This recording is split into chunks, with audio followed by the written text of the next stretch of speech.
Hello, everyone. Thank you all so much for joining us for this evening's discussion of A Repurposed Life with Ronni Kahn in conversation with Alice Zaslavsky. I'd like to begin by acknowledging the traditional owners of the land on which I'm currently broadcasting from, the Yagara and Turrbal people. Particularly this week with NAIDOC Week, we're celebrating it, and I'd like to pay my respects to elders past, present, and emerging. Sovereignty of this land was never ceded. It always was and always will be Aboriginal land. Before I hand over to our speakers this evening, I'd first like to reiterate some of the information mentioned in the email you were sent earlier. You've all automatically been placed on mute and will remain so throughout the event. But I will unmute you at the end so you can join me in thanking our speakers. Ronni will be keen to answer your questions towards the end of the event if there's time. So please start sending them through to me as you think of them using the chat box.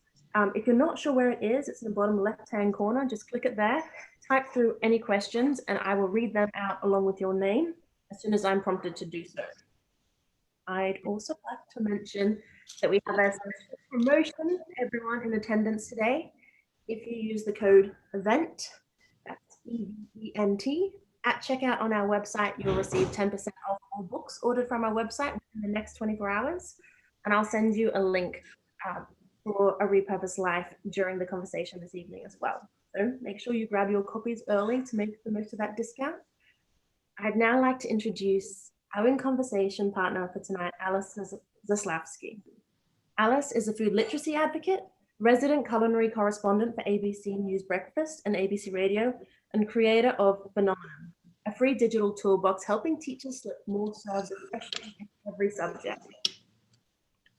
When she's not on stage hosting international culinary talent or on screen showing Australians how to find every shortcut to delicious food, she's at home testing recipes and sharing insights online as @AlisonFrames. Thank you so much, Alice. I'd like to hand over to you. Thank you very much. And I too would like to acknowledge the traditional custodians of the land from which I'm zooming in from, the Boon Wurrung people of the Kulin Nation, and pay my respects to elders past, present, and emerging.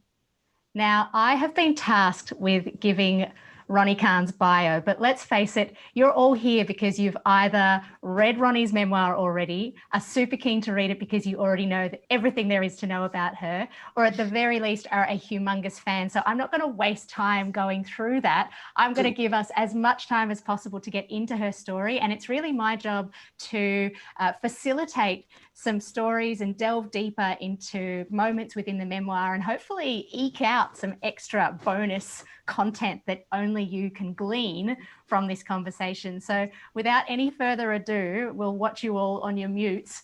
Please welcome, give us these ones, Ronni Kahn. Yay! Yay, Ronni! Thank you so much. And Alice, it's such a treat. And thank you, Avid Reader, for hosting us tonight. But I too would like to begin by acknowledging the Gadigal people of the Eora Nation on whose land I meet all of you tonight, and pay my deep respects to their elders past, present, and emerging. This land was, is, and always will be Aboriginal land. And specifically during NAIDOC Week, I want to acknowledge the contribution of our Indigenous custodians of this land. So thank you so much. It's such a treat. I have to wait to write a memoir so that you and I can get to chat. I know, Ronni, I know. And I'm going to start, I've got to start with this. I've been thinking about it ever since I finished your memoir, which I could not put down, but I need to ask you about the Perm. The Perm feels like a real kind of turning point in your life. So let's start with that Perm. Well, it totally was. So first of all, you all need to know, as you can see, I have a fairly long face and I had this dead straight, long, lanky hair. And that's what I had. And that's what I did. And then at that moment, my sister and I, my sister came to visit me. We made a big trip into Haifa. We lived about an hour and a half away from Haifa, and going into the big smoke was a big deal. And we left the kids at home, and she and I went into town. Her husband was in the army, and so he wasn't going to see her for a bit. And she was much more involved in what her husband would say than I was about mine, but we still had no idea what was going to happen. And we arrived at this hairdresser, and he was a French, beautiful, gorgeous French guy. And we both just sort of innocently said, well, what do you think? And he said, oh, la la, and voila. And but in 5 minutes, I had this smelly, 1,000 little sticks and paper. And that's in those days, perms were very smelly. And my sister was whisked away. And oh my God, we were like two transformed women when we came out. I mean, my fro was just so beautiful. I looked at myself and I just thought, this is a different human being. And I felt so different that it fundamentally did change my life. My sister, on the other hand, who had this black with the gold stripes, her husband took one look at it and said, do something. And she had to go and undo that. But me, it changed my life. And that feels like, particularly through the first part of the memoir where you talk about how jealous you were or envious you were of your cousin who was always kind of chased by the boys and very much felt seen. There was an element, I suppose, where this was the first moment that you felt seen, which feels very apt, I suppose, because so much of your work is tied into helping people that perhaps don't feel seen to feel the dignity of someone seeing them. Yeah, it is interesting. There's absolutely no doubt that it was a turning point, and it fundamentally shifted my view of myself, the confidence I had within myself. And I mean, when you think about it, and again, it's such a superficial thing, but but how something like that can shift and change one's own self-image. Yeah.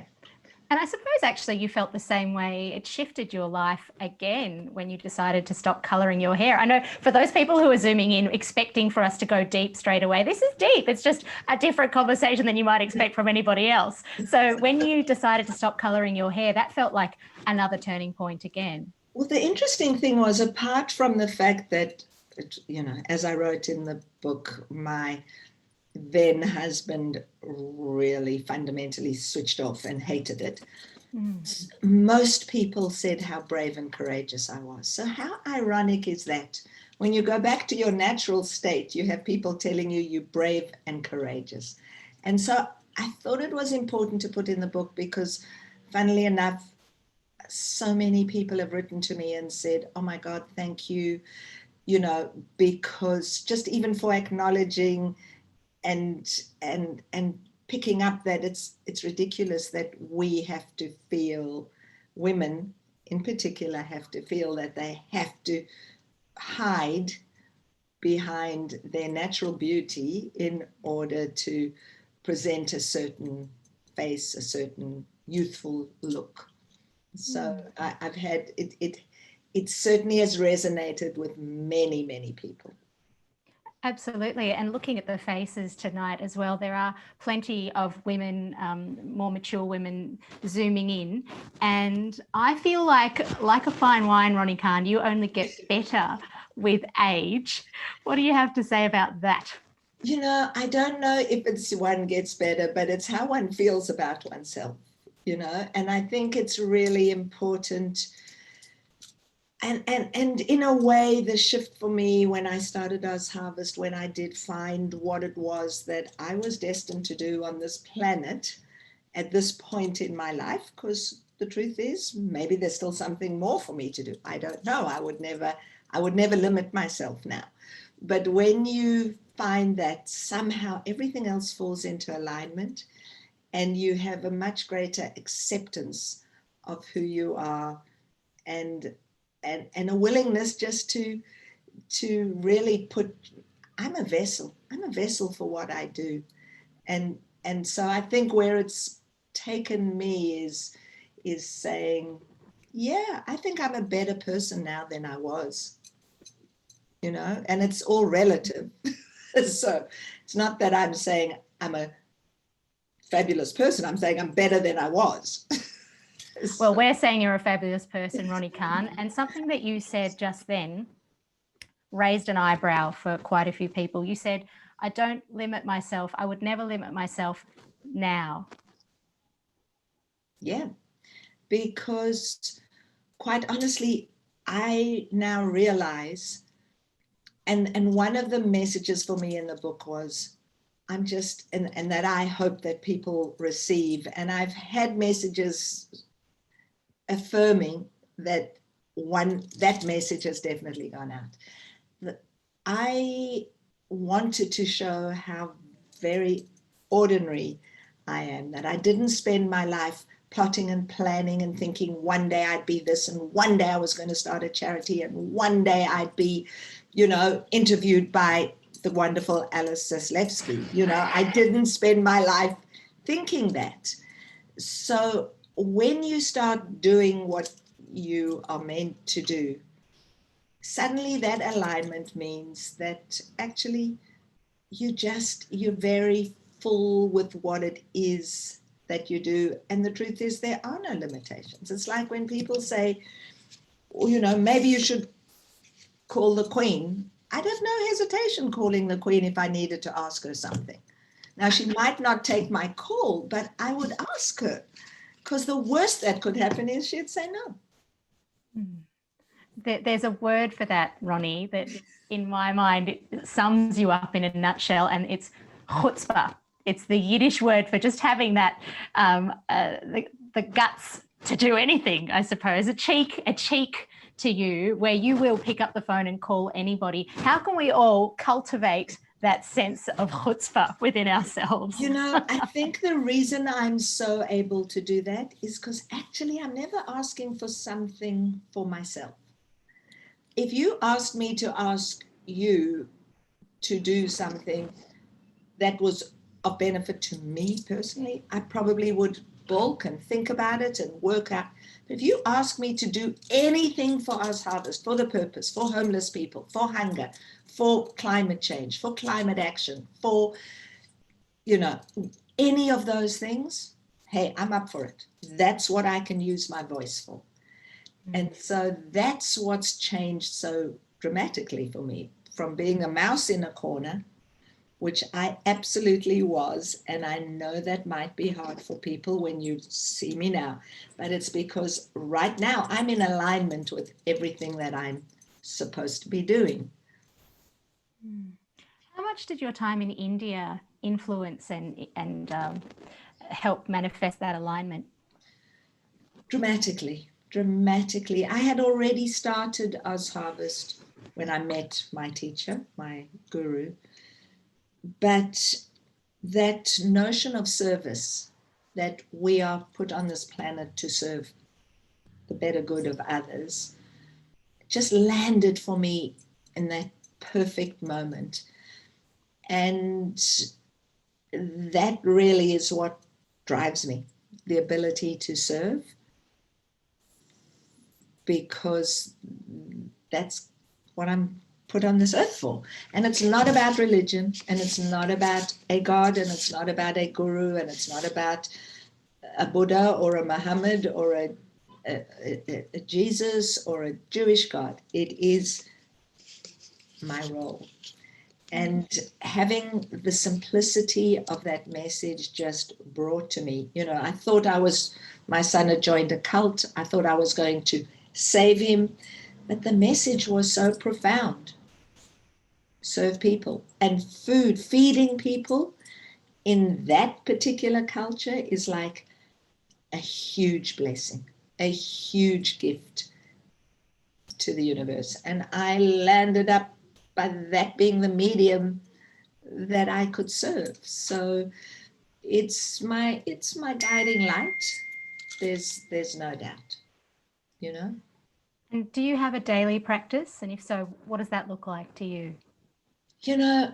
People might think I sit and go, whatever. I might, and I do sometimes. But I try and do yoga a few times a week. But this morning I walked on the beach and I'm in silent meditation. I never walk with earplugs, and I don't need podcasts. I've got enough clutter in my head. It's my time for thinking. It's my time for switching off. It's my time for looking around, yeah. I've been driving, my son lives in Byron, and I've been driving to Byron and back during COVID because I didn't want to fly. And I found it just an extraordinary time. And it's a long drive. It's like 10 hours. And I would listen to music or meditation music, but I wasn't interested in listening. You know, I could have had people chatter to me all the time, but I don't really need that. And is this the son that's got the grandchild, Ronni? No, this is I happen to have now 6 grandchildren. This is the child that's got 4, gave me 4 in the last 3 years. Whoa. So that from nothing, I got 6 in 3 years. So I think I'm pretty talented. Hey, I can't overstate your talent, Ronni. My mother is zoomed in somewhere on the screen, and she personally would like to thank you, because the last conversation that we had, second last conversation when I hosted you during Food Fighter, you said to me, don't wait, you know, children are such a blessing. And there you go. We've got a 19-month-old. So what has having children brought to your life and grandchildren now? Oh my God, it's just the best. So I'll just share, this is something I've never shared with anybody. So since I've now got this beautiful intimate group, and you said to share something. So with my son, so in the book I do, if you haven't read it, my youngest son lost his wife. Tragically, within 3 months, she was diagnosed with cancer, passed away. And that was the love of his life. And he didn't think he'd fall in love again. And he was in India on a trip a couple of years later. And he called me one day and said, how would you feel about 2 grandchildren? And I'm thinking, he's in India. He's bringing home 2 little Indian babies that he's picked up from an orphanage. And these are now, I'm going to be looking after them. And oh my God. But I had the presence of mind to say, do these children come with a mother? And he said yes. And he fell madly in love. And so he has a new wife who came with 2 children. And in the last 2 years, they have 2 children of their own. So that was 4. And then my other son has had 1 and just had a new little bubba. Mazel tov. That's wonderful. And so having now being a grandmother 6 times over, what advice do you have for grandparents zooming in? Because we've got some in the crowd. There's one knitting. I can see. Well, she might not be a grandmother who just. That's very true. Knitting, very presumptuous. And I did watch jealously because I bought some wool and needles because I thought I'd absolutely knit for one of these grandchildren. And it hasn't gone more than like 2 rows. And my grandson says, and they call me Safi, is that my sweater? And I say, yeah, it might be for you. It might not, it might be a scarf. Anyway, it hasn't grown. So I think the most extraordinary thing I've discovered about grandchildren is the unconditional listening and presence I feel with them. When I was with my kids, I was working and trying to make a living and then trying to just survive, you know, and here I am now. I mean, it's so funny. My life is so busy and frantic. If I give an afternoon or whatever to my grandchildren, I don't answer the phone. I'm with them. And that who could do that as a parent? But as a grandchildren, I'm just in love with the curiosity and wonder that I see and missed out with my own children. Mm. And it's something that you can convey as well through Nest as well and Feast, where you're encouraging something pretty special. Totally. At Ozharvest, we have programs that educate and nurture and nourish young people. Mm. And how are those programs going, Ronni Kahn? Well, during COVID, of course, Nest, which is delivered to vulnerable people, we had to stop. because of obviously no face-to-face. And a lot of our people aren't online or don't have the tools to zoom in or be present, but we've found a way to roll that out through some of the agencies. So we managed and found a way to reach those people, which was precious. And our Nourish program, again, we gave our kids computers and we managed to stay connected to them online. And they came back to, in Sydney and in South Australia, they came back to class about 6 weeks ago. And in fact, graduation for those kids, these are kids between 15 and 25 who've never had a positive learning experience. And they come into our school of life, but it's really Cert 1 and 2 in hospitality. We teach life skills and then we give them the capacity to get a job, really. And it's just precious. And their graduation ceremony is in both cities is next week. Wow. So it's beautiful. Those two programs are just even more examples of you seeing a problem and finding the solution for it. Plenty of people are fans of yours because they feel like they would like to make a difference. What advice do you have to those people tuning in that feel like they have a purpose or they're searching for purpose, to find it and to activate it and be an active participant? Well, you kind of touched on it, and I'll share with you, and it's one of the key elements that I love to share. I started Ozharvest because I had a problem. I was running an events company, and at every one of my events, there was food going to waste. I needed a solution.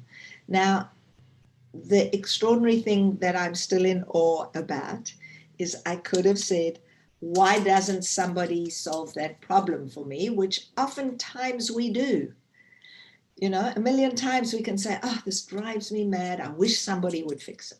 In my case, I don't even know why, but I chose to be the fixer and I found that solution. So what I often say to people is sometimes there's something daily or every now and again in your life that irritates you, that you find that perhaps instead of saying, I wish somebody would solve it, maybe if you solved it for you, it could also be a solution because other people might have the same problem. But I also want to say very clearly that, you know, I was blessed and fortunate to find this gap and to start Ozharvest and start a charity. But when people come to me and say, you know, I need to do something big, I want to find my purpose. There are a few things I say, and the one is purpose isn't looking at what that person's done or what that person's done. It's looking in the mirror. It's what brings you joy. What is it that you feel brings the wonder out in you, the thing that you know. And therein sometimes again lies the answer, because, you know, I put this, I think I put the story in the book. But it is such a, if you haven't read the book, then you'll hear the story from me. And if you have read the book, then you'll know the story or you might remember it. But the woman with the magic yellow apron. And if you don't remember, I'll just share very quickly. So we have a program that's cooking, and people come in and they cook and they learn skills, and it's team building, and sometimes it's corporates and sometimes it's just social groups or mixed groups. And I get a phone call one day from a woman who said, I want to thank you. And I say, what are you thanking me for? She says, for my magic yellow apron. And I said, what do you mean your magic yellow apron? I said, we give out aprons and they're yellow, but I didn't know they were magic. Tell me why they're magic. And she said, well, I've been very lonely. And somebody kind of dragged me to this. And I love to cook. And she said, after my cooking class, I came home, I put my magic yellow apron on, I cooked a beautiful meal, and I called my neighbors and said, would you like some of this? And they loved it. And then the next day I cooked something else, and she said, I channeled Neil Perry, I channeled Kylie Kwong, I channeled every chef. I've been cooking and have my life is full and I'm filled with friends, and there's this joy in giving. So she found her purpose where she didn't expect to find it, just in the thing she loved doing most, which was cooking, through the magic yellow apron.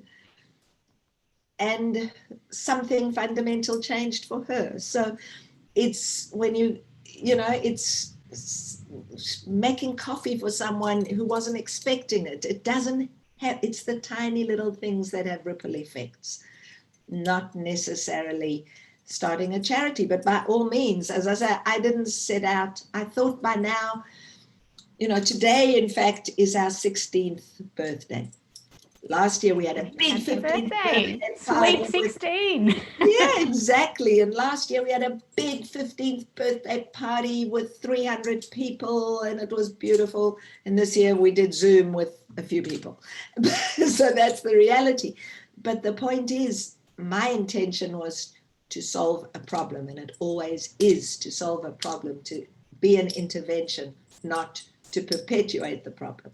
So if you'd have asked me, would I still be here talking 16 years later and having Ozharvest now deliver 165th millionth meal, in a way, I'm horrified that we're still doing this, and I'm still looking for solutions to end food waste and end hunger and end homelessness.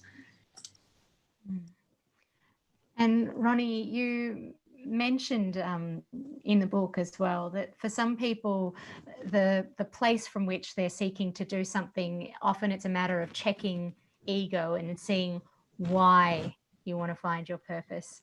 Could you speak to that a little bit? Yeah, well, interestingly, the first person I met in this space was when I flew to America because I heard there was an organization doing something different, something similar, and I just started, and I thought, why reinvent the wheel if I can learn from somebody? And her parting words to me were, Ronni, what's your agenda? Always be clear on your agenda. And I didn't really understand at the time what she meant. But as, you start winning awards and you start getting acclaim to be so special, and, it's sometimes seems like there's a lot of you put on a pedestal for doing this. And for me, it's always been very, very clear. I'm this channel, I'm this vessel. I do what I need to do, and it's not so much about me. And that always made me remember, what's my agenda? My agenda is to serve. My agenda is to make sure that I feed more people or feed people or stop food waste.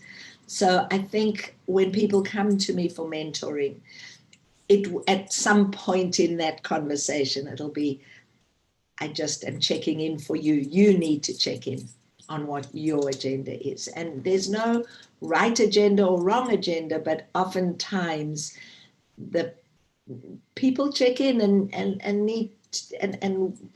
I want to be sure that for them, they're doing this for the right reasons. And it's not for me to judge what the right reasons are or not. Only the individual can judge that. But I ask the question like I was asked, because it's a very powerful question and a powerful way to check in. And when people think of Ozharvest, they think of you and they think of yellow. Yes. What is the magic of yellow to you, Ronni Kahn? So yellow is bright and friendly and warm and sunny and smiley to me. I think I chose it at the time, and it wasn't that it was my favorite color, and it certainly has become my favorite color, but I knew it was noticeable. And when we branded our vehicles yellow 15 years ago, I have to tell you, there were no yellow vehicles on the road. You could see it from a mile away. And that's what I really wanted. I wanted it to stand out. And it's not that I ever studied marketing, but clearly I have an inherent ability to have built a brand and chosen the right color, because now many businesses are yellow with black icons, or try and, you know, have emulated us. And I think that's a good thing. I remember there was a moment in Food Fighter, which, if you haven't seen the film, I would highly recommend it. You know, it was a years-long process of following Ronni around and creating this beautiful story. But there was a moment of frustration for you where you went over to the UK and there was not enough yellow. Yeah, we did an event with the opening event for UK Harvest was with Jamie Oliver and Her Royal Highness Camilla, and I had left the local team to create the event. And there were a lot of challenges along the way, because Jamie's vision, well, it wasn't Jamie. To be fair, it wasn't Jamie, it was Jamie's people. Had it been Jamie, the event would have had a different tenor. But the people representing him thought that the event should be in a certain way. And for us, everything about what we do is about our brand, and to highlight the yellow, and just because it just sends out a message of who we are. And I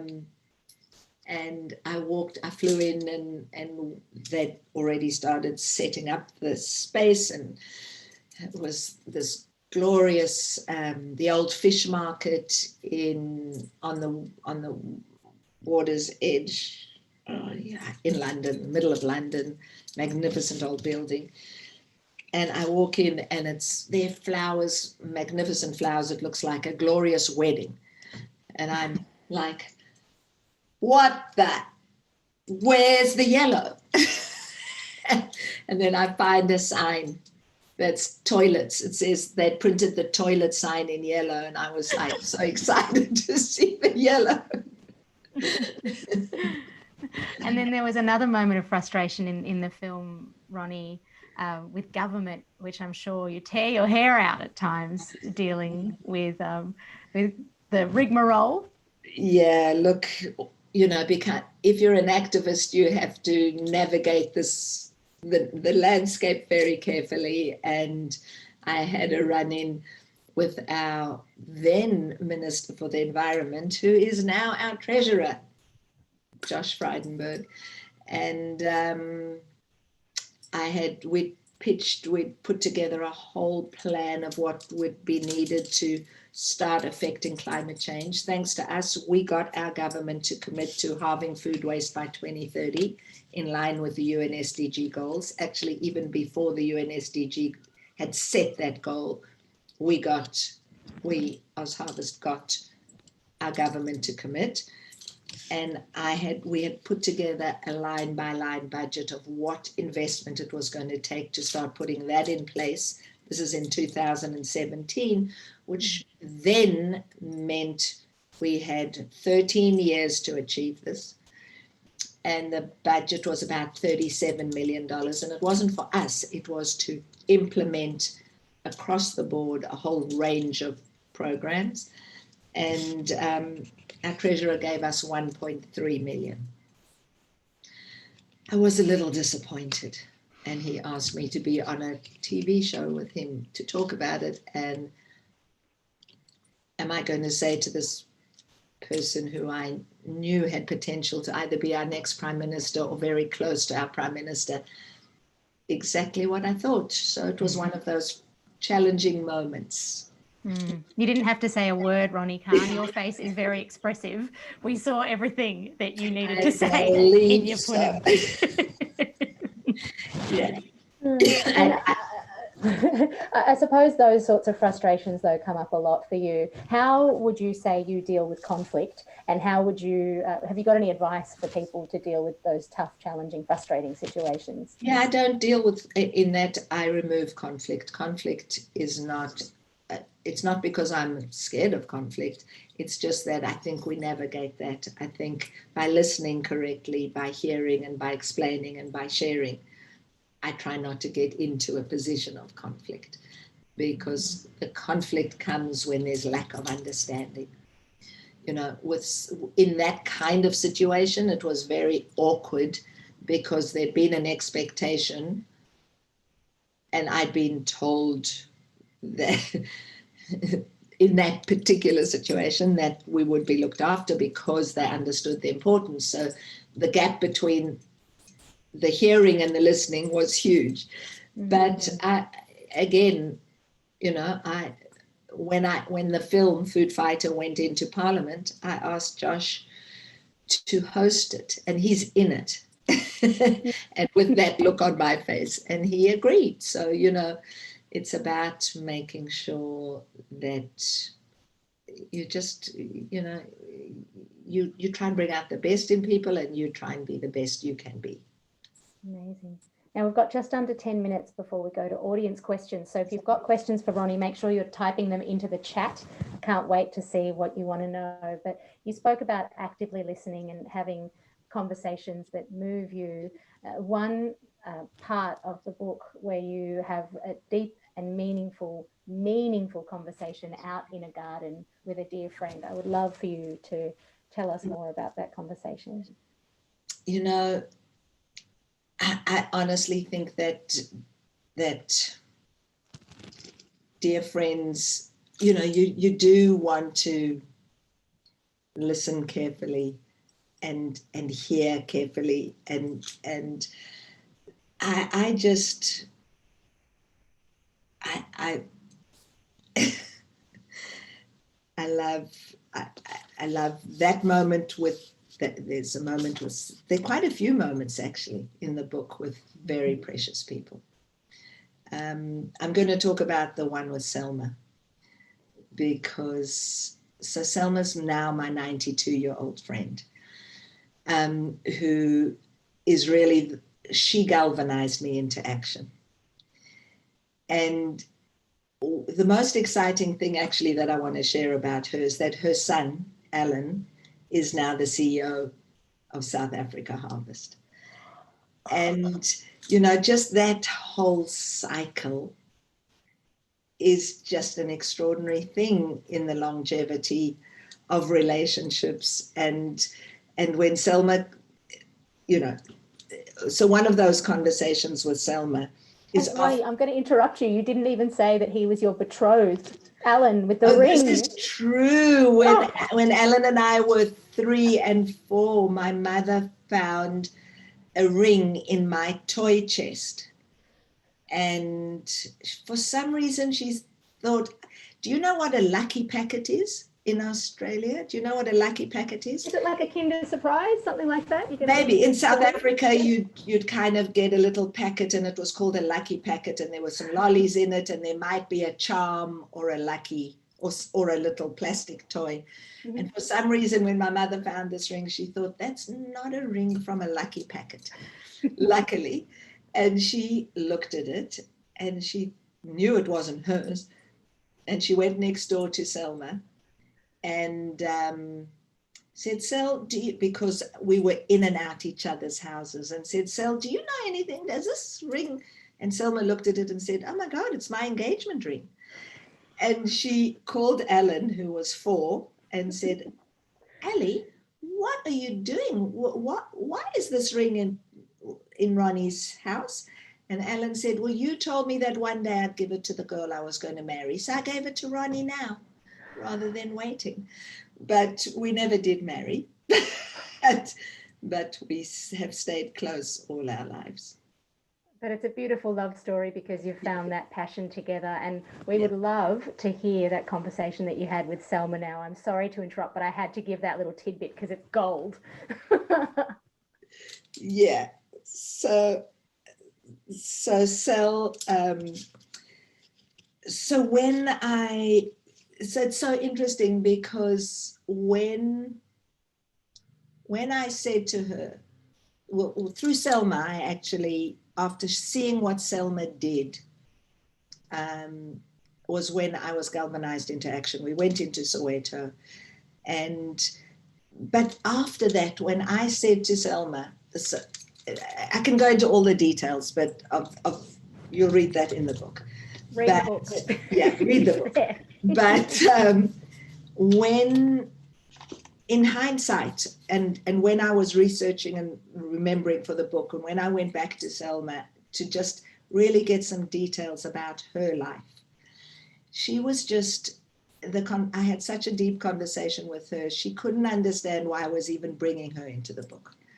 And I said, but do you understand the effect that you had when you turned around to me when we drove into Soweto and said, you know, under your breath, that you'd been responsible for electricity in Soweto? She still has never really even fully accepted, she hasn't, the book has not actually reached South Africa yet. I sent it the day the book came out because post to South Africa is interesting. So she hasn't even read the full book and seen my acknowledgement because she's been such a fundamental person. But those conversations with her were always quite confronting because she just didn't believe. She said, oh, it's too hard. You know, you don't have to do that. And I said, well, I'm going to. And whenever anybody has said, this is too hard, I've just said, mind out my way. I'm doing this. That's the mic drop moment, Ronni Kahn. That's where we go to questions, because that sums up to me exactly what this conversation has been. Every setback, every obstacle, every hurdle you have taken as a sign, an opportunity, a problem to solve, and you've found the loopholes and the gaps to continue to bring change and positive action and positivity and hope to people, not just in Australia, but all around the world. You have so many fans, Ronni Kahn. A lot of them are in this room and a lot of them have questions for you. So I'm going to go to the chat. Let's go to to it. If you've it. got questions for Ronni Kahn, now is the time. And I'm going to kick things off. Let's see. Have we got a question yet, or shall I? No, here they're sent through to me, so I can. Oh, great, good. Yeah. We've had a lot of messages of just saying how much inspiration you are, Ronni. A lot of different people, and our first question is from people at base. Yeah. It's from Adriano. What was the moment, that decision that you decided to give so much of your energy, time, and expertise in support of the other, those in great need, via your remarkable vocational work with Ozharvest? So, you know, I still want everyone to know that I stumbled into this. The moment that I knew I could do this, what I would say was the moment when I realized that this giving notion was just bigger than anything I'd ever experienced. I'd chased money. I'd had a relationship which I've never spoken about, but is in the book, where I was vacuous, where I was bought, where I thought that had been my goal. And it was the realization when I took the first lot of food, because there just was so much and I couldn't throw it away, and I'd been throwing it away, when I literally took it and handed it over to an agency, that I just knew that something fundamentally in me changed, because I had the ability to do this again and again. I didn't know then that I'd give up work. I didn't know then that I would build this organization, but I knew that I'd never felt like I felt when I just facilitated this giving, really. Thank you. Our next question is from Mel, who was wondering a little bit more about some logistics, and she was wondering, is the Ozharvest supermarket similar to an op shop that sells clothes, bric-a-brac, meaning can anyone go there to buy food and leave a donation? So first of all, not only it's not like an op shop, it looks like a little mini supermarket. It's just that it's free. Anybody can go there. And yes, there is no till, there is no register at the end. There is only a box that says every dollar that you donate allows Ozharvest to deliver 2 more meals. And so it's open to anybody, and it's the motto outside that is take what you need and give if you can. I didn't want it to be give what you can, because I didn't want anyone to feel that they had to give. And if you say give what you can, it's like we expect you to give. It's give if you can, and that's a very different mindset. Yeah, so everything's free. So it's not a shop that sells anything. Ronni, there's a beautiful story in the book of Yeah. a mother giving what she could, but I'd love for you to share. It is a beautiful moment. I was in the store and a woman came in with her 2 children, and she saw me and she said, I just need you to know that I'm so sorry. My husband has just lost his job. And I said, stop. In this place, you don't have to tell us anything. I don't need a reason for you to be here. Let's go shopping, because we have a personal shopping. It's like a personal shopping experience to make it facilitated and make it easy, and also to make sure that people don't take more than they need, because we want it to be enough for everybody. So we went round, and the first thing, it was just after Easter, and there was a pallet filled with beautiful boxes of chocolates. I think they'd come from Lindt and from David Jones. So you can imagine how beautiful. And the little boy grabs his mother's dress and says, Mummy, I think this shop's too expensive for us. So I say, no, you don't have to worry. This is a very special shop. Let's just put a whole bunch of these in your basket. And then we carried on doing all the shopping. And when we came to the end, the mother opened her wallet and looked down at her 2 little boys and took out a $5 note. And she said, boys, I just want you to know. And she put the money in the box. We've just allowed 10 meals to be delivered to vulnerable, hungry people. At which point I was bawling my eyes out. Anyone around me who heard it was bawling, because she taught her children the most extraordinary lesson. And it's the kind of place that I wanted to create, a place of dignity, that she didn't have to feel that she was one of those people. I hope that answers the question about our supermarket. And I'd love to open one in every state, and I'm hoping that we will be able to do that at some point. And we will be there with bells on when you do, Ronni, cheering you on and supporting however we can. And we've got time for a couple more questions, so shoot them at us. Yeah, we've got a few more here. This one's from Kylie Green, who is wondering, do you draw on your own events experience to design all of the great ideas for Ozharvest events? Or do you rely on your team to collaborate and create these? Her favorite is the CEO cook-off.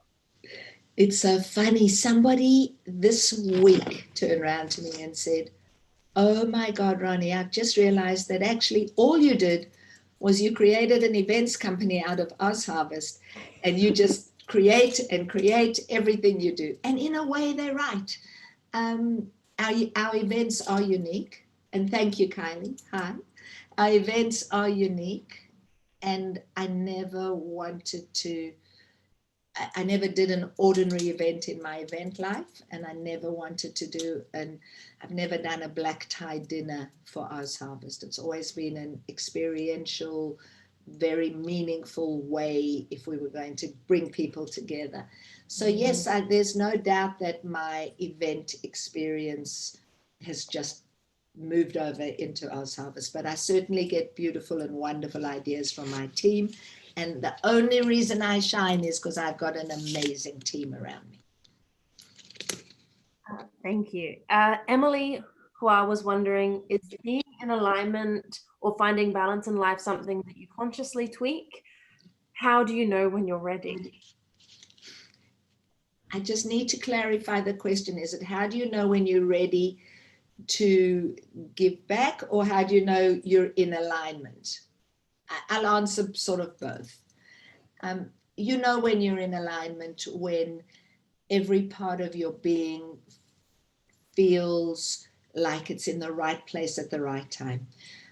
I know, and what I mean by that is when you don't separate out your work life and your play life and your weekend life, when what you do just fills your soul so much that you don't think, oh my God, I can't wait for Friday.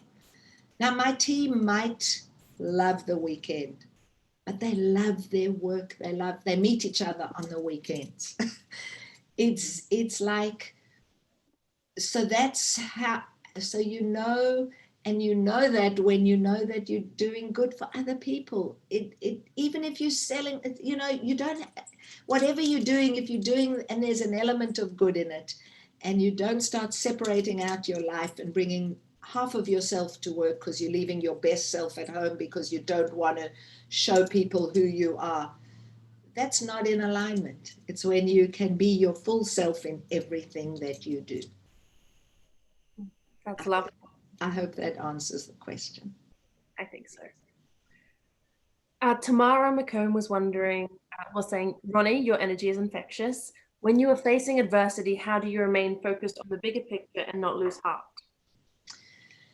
So there's another story in the book. I put it in the book because I think it's so important. And it's one that I think about so often because I get asked this question so often. So the truth is, you know, adversity comes in all different ways. Did any of you, in fact, I'm going to answer it differently. I don't know if any of you saw the comic strip that apparently has guided Joe Biden's life. Now, we've all know about Joe Biden. We know that he lost his wife and his first wife and child, and then his son died of cancer. I mean, that's a lot of adversity. And he has a strip, a comic strip apparently that guides his life. And it's Hagar the Horrible, but it doesn't matter who it is. It's a character that's surrounded by fire. And the character says, "Why me?" looking up to the Lord. And the Lord turns around and says, "Why not?" So the way I think adversity is how we deal with it. You know, when Joe died, when my mother died, I was young, you know, I was 28. And you never think you think you can't live without your mother. And then you learn to live without your mother. When a child dies, I think that's against nature. But when Joe died, it taught me the grace of dying, and it taught me the value of living.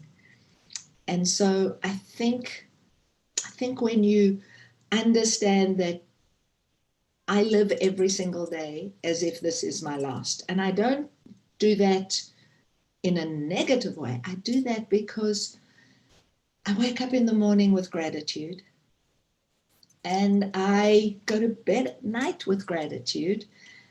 And then everything that happens along the way is, what can I learn from it? What can I take from it? How can I utilize it?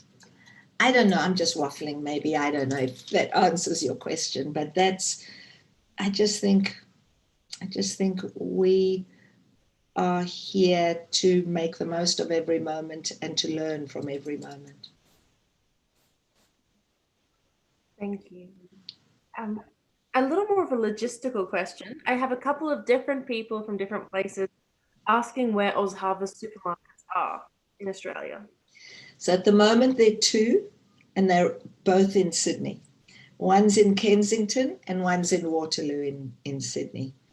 And the reason, there are a number of reasons we haven't opened them in all states. They take, the logistics of Ozharvest is we rescue food from anywhere in the supply chain. So from supermarkets, delis, manufacturers, producers, anywhere. So obviously during COVID, there was a dearth of food to collect. We'll talk about that separately. But anywhere in the food supply chain. And then we deliver that food out to about 1,600 different charitable organizations. The supermarket takes more food than any of the charities that we deliver to. So, and it's the place that we deal directly with our customers, our clients, the people. In every other instance, we deliver food to a charity, and the charity gives out that food. And the supermarkets take more food because we can't have people coming there when there's no food. And so it's always about supply and demand and making sure that we've got enough food before we open in another state. So that's why we have not just opened in every state. Because it's about testing and piloting and making sure that it could work. actually had, I think it was Belinda, wondering how can we help Ozharvest this Christmas? That's a beautiful question, because there are three things I always say we need. We need time, we need food, and we need money. Time is people volunteering. And through COVID, of course, it was more challenging. We're now back into, in most states, where we can have volunteers again. Food, if you know people in the food industry, we don't take food from individuals, from homes, but we do take from food businesses and from gold caterers to manufacturers to farmers to food that is not home produced. And money allows us to deliver. Every dollar allows us to deliver 2 meals. So if somebody chose to give us $10 a month, $120 a year, you're allowing us to deliver 240 meals. It's just, if you gave up on 2 coffees a month, So money is always useful, because oftentimes big chunks of money come in tied to particular programs, and nobody likes to pay for a driver to drive around collecting the food and delivering it. And our model is based on paid drivers, because I run a logistics company. If Woolworths says come in between 10 and 12, or the stadium says come at this time, I've been a volunteer. We've all been volunteers. I didn't always pitch on time when I was a volunteer. That's the beauty of being a volunteer. You're trying to fit it into your life. There's some magnificent people who give us all their time. I couldn't run a transport and logistics company on volunteer drivers. So our drivers are all paid. And most people don't like to pay to have staff in charities. And it's crazy, because the work that we do is so powerful and so impactful that you want the best people and you want the best staff. And yet people think that charities should run on the smell of an oil rag and no money. And so, there's always that challenge between, but that is how you can help. Go online, sign up to be a volunteer, and then there are a whole range of different programs that we ask people, that we offer to people who come to us to volunteer. And Ronni, I've had the chance to volunteer in one of your vans for the day, and that was honestly such a memorable experience. And the passion and commitment that the driver had, everybody, there was just so much goodwill within the whole space. So if you're ever having a lousy day, head online, sign up to be a volunteer for Ozharvest, and your frown will turn upside down quick smart. And I suppose really that is a very good place for us to end this conversation. You spoke of ripples and of everybody's potential for impact. And that to me is the reason why this memoir is so powerful and so important for right now. We're entering into a paradigm shift where people are recognizing their interconnectedness and their capacity to make change within their sphere of influence. And Ronni, this memoir speaks to that so strongly and resonates within the heart. If you haven't already ordered it, make sure that you do. Avid Reader have 10% off. There's a link in the chat that you can find.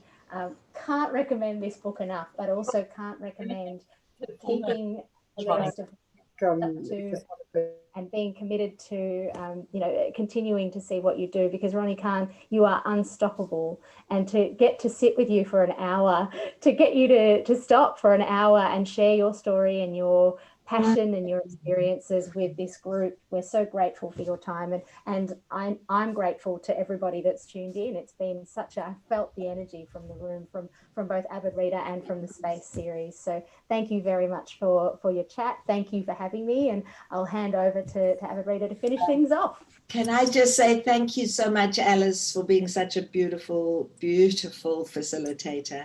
And thank you to Space, for anybody for signing up or choosing to come and listen to this chat. I really appreciate it. And sorry we're not all together, but maybe in May we will be. For anyone who wants to find out more about Space, check it out. It's the conference that isn't a conference.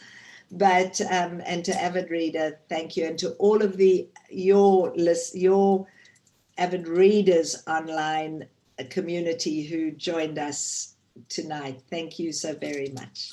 Oh, thank you, Ronni. Thank you for such a beautiful conversation. It's been an honor to listen to both of you talk tonight. I loved when you said considering what brings the wonder out on you, and I think I've learned some new words as well. Everyone here would join me in saying thank you. If you've unmuted, or give us a wave. But thank you both very much. Yay, Thank you. Thank you very much. Thanks, Ronni. Thank you. Awesome. What a blessing. Great. Such a Well, good good night. thank you. Thanks. Bye. Thank you. Bye. Thanks.